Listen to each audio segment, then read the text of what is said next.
दापोलीमधील असूद गावातील घनदाट जंगलात वसलेल्या केशवराज मंदिराचा परिसर इतका नयनरम्य आहे की प्रख्यात लेखक लीना पेंडसे यांच्या कादंबरीवर आधारित गारंबीचा बापू या चित्रपटाचे चित्रीकरणही येथेच झाले होते. चला तर मग या सुंदर निसर्गाचा आणि केशवराज मंदिराचा अनुभव घेऊया.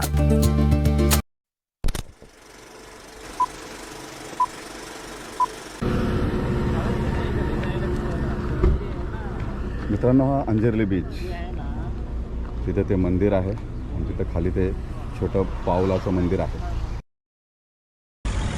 कड्यावरचा गणपती पाहून आम्ही असूद गावातील श्री केशवराज मंदिराकडे निघालो.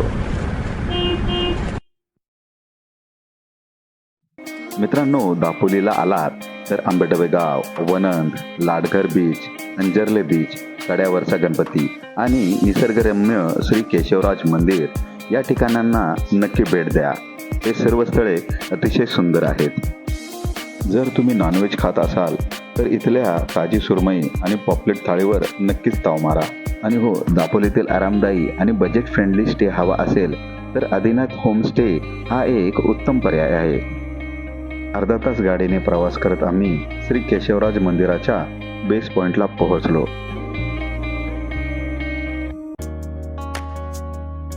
मंदिराची वाट चढताना तुम्हाला थोडा सिमेंटचा रस्ता आणि थोडी कच्ची मातीची पायवाट पार करावी लागते. रस्त्याच्या कडेला कोकणी पद्धतीची सुंदर घरे पाहायला मिळतात.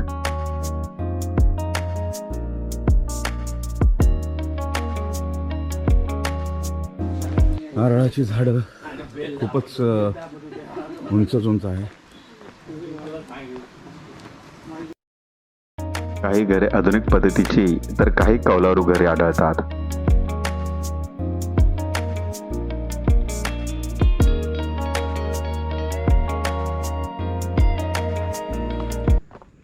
मित्रांनो, इथं फणस आहे.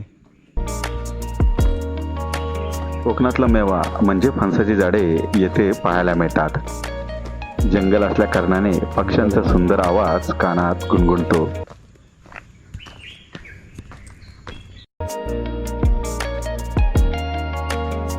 नारळ, फणस आणि इतर सदाहरित झाडांनी हे संपूर्ण जंगल अगदी गर्द झाडीने वेढलेले आहे. इथून पायऱ्या चालू आहेत आणि उतार आहे.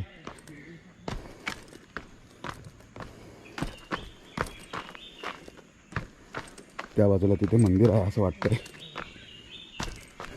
सफेद सफेद दिसतं.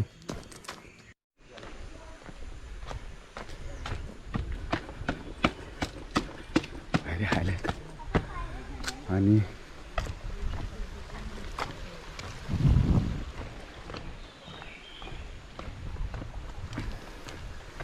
यावर पायऱ्या चढून जायचं आहे. लांबूनच असं वाटलं की मंदिर आलं, पण मंदिर अजून बऱ्याच अंतरावर दूर होतं. इथून पुढे वाट थोडी चढणीची लागते. चढ चढून आल्यावर समोर सुंदर मंदिराचे दर्शन झाले आणि मनातील संपूर्ण थकवा नाहीसा झाला. मंदिराभोवती एक सुंदर निवांत शांतता होती आणि पक्ष्यांचा किलबिलाट.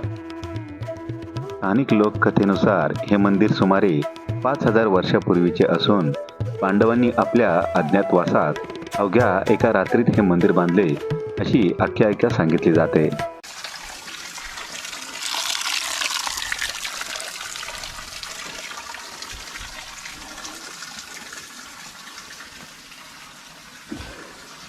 ऐतिहासिकदृष्ट्या पाहिल्यास या मंदिराचे मूळ बांधकाम किंवा त्याचा जीर्णोद्धार पेशवे काळात झाल्याचे मानले जाते.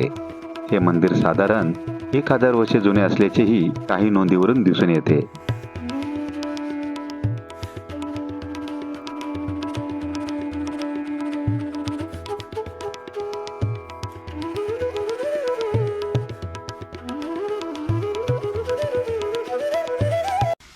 आणि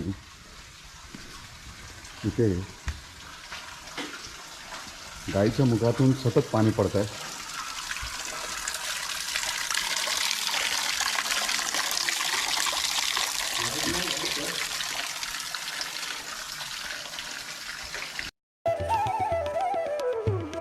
हे भगवान विष्णूचे मंदिर आहे, जिथे त्यांना केशवराज या नावाने पूजले जाते.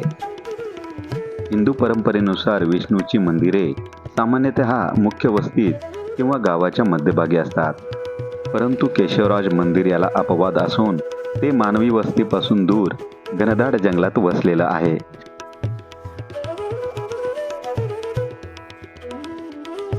गाभाऱ्यातील केशवराजांची काळ्या पाषाणातील मूर्ती अत्यंत देखणी आणि चतुर्भुज आहे. त्यांच्या हातात शंख, चक्र, गदा आणि पद्म आहे. समयीच्या मंद प्रकाशात या मूर्तीचे दर्शन मनाला एक वेगळीच शांतता देऊन जाते. मराठीतील थोर लेखक श्री ना पेंडसे यांची गाजलेली कादंबरी गारंबीचा बापू यातील निसर्ग आणि पार्श्वभूमी याच आसूद गावच्या आणि केशवराज मंदिराच्या परिसरावर आधारित आहे. या पुस्तकावर आधारित चित्रपटाचे चित्रीकरणही याच नारळी पोफळीच्या बागांमध्ये आणि लाकडी पुलावर झाले होते.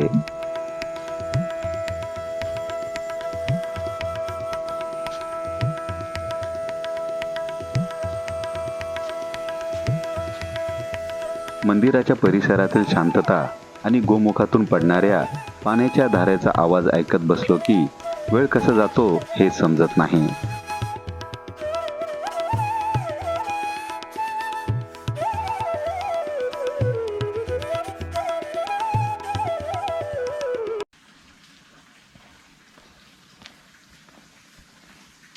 मित्रांनो, या मंदिरात असं वाकून यावं लागतं.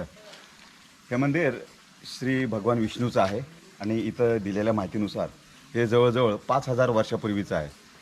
या मंदिराच्या आजूबाजूला जंगलच जंगल आहे, अतिशय घनदाट जंगल आहे आणि इथे सतत पाण्याची धार वाहते गोमुखातून.